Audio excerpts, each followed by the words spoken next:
don't really want to be here anymore. We have been plagued. As the church authorities debated whether or not the exorcism of his house should take place, Ray Weiss, a practicing Catholic, knew the decision would not be made easily. The process of exorcism is very serious, not to be taken lightly, not to be given lightly. You just can't ask for it. There's a tremendous process of trying to prove first that it is not spiritual. This does not exist. You have a problem. Your son is sick, you are sick, your wife is sick, your father-in-law is sick, someone's sick here, somebody's doing something, mental telepathy, psychokinetic, whatever it is, we're going to prove that that's what it is. Until we can't. Until we make up our mind that we can't. Then we'll accept the fact, under a given set of circumstances, that there is spirit infestation. And that's where we ended up.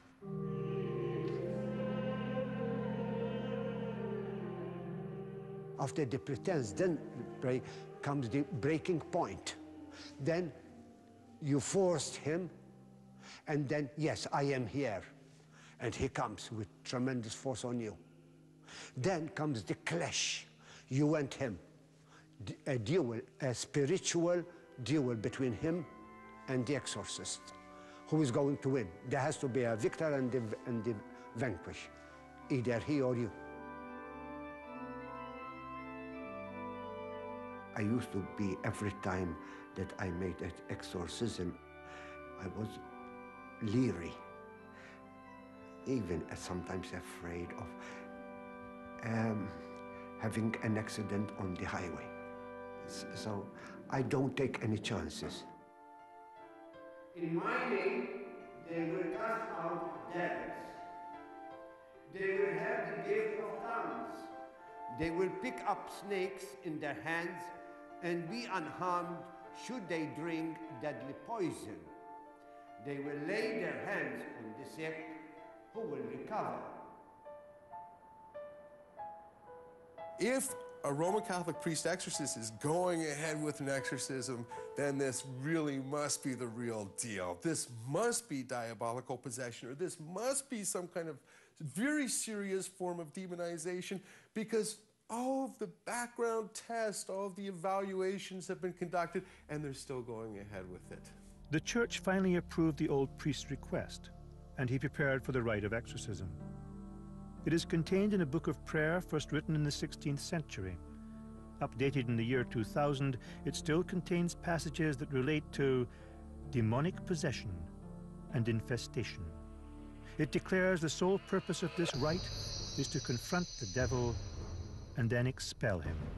Sancte Creator Spiritus, adesso propitius Ecclesiae Catholicae, e anque contra inimicorum incursus, tua superna virtute robora et conferma, tua caritate et gratia, spiritum famulorum tuorum, quos uxisti, renova, ut in te, et clarificet Padre, Filiumque eius unigenitum, Iesum Christum Domum nostrum. Father Andrew would come back to the Weiss household on 5 separate occasions and perform the full exorcism rite each time, convinced he was doing battle with the devil and the devil was fighting back. Before he felt he had completely banished the evil spirits from the house, he was called to Bolivia. When he returned to Canada, he was diagnosed with lung cancer and claimed he was too weak to return to the house. The elderly priest had been in a battle with Satan, and Satan, it appeared, had won. I know they're there. I don't have any doubt. My family knows they're there. They don't have any doubt.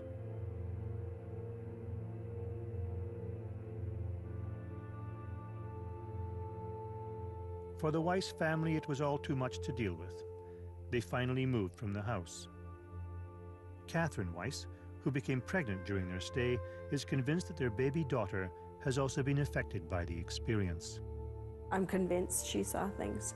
Well, I mean, the reason I know that she was affected in some way is she's only 21 months. She has a very good vocabulary. One of the first words she could learn was shadow.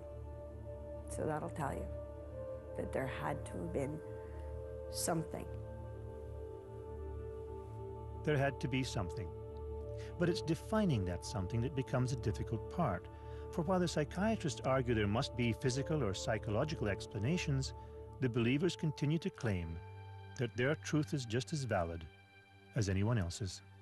What I saw was frequently very, very disturbing phenomena, very, very disturbing manifestations, evidence of deeply, deeply troubled people sometimes, but I didn't see anything that I wouldn't feel comfortable accounting for in medical, psychological, social, or cultural terms. Even in the 21st century, there's so much about the human mind that we really don't know yet. And at this stage, we don't have any scientific evidence that there ever has been such a thing as a possession state. Be humble as a scientist. Say, I don't know. It's very hard in science to rule out that something does not happen. So the more defensible position that one can take and that I can take is that I have not seen any convincing data that is a good way to think about the experiences of people. But you never know. The same as I am not ashamed to say, I don't know, period. The fact that I don't know doesn't mean that it does not exist, that I am stupid. And we are stupid. We haven't reached the knowledge of solving all the problems of the world.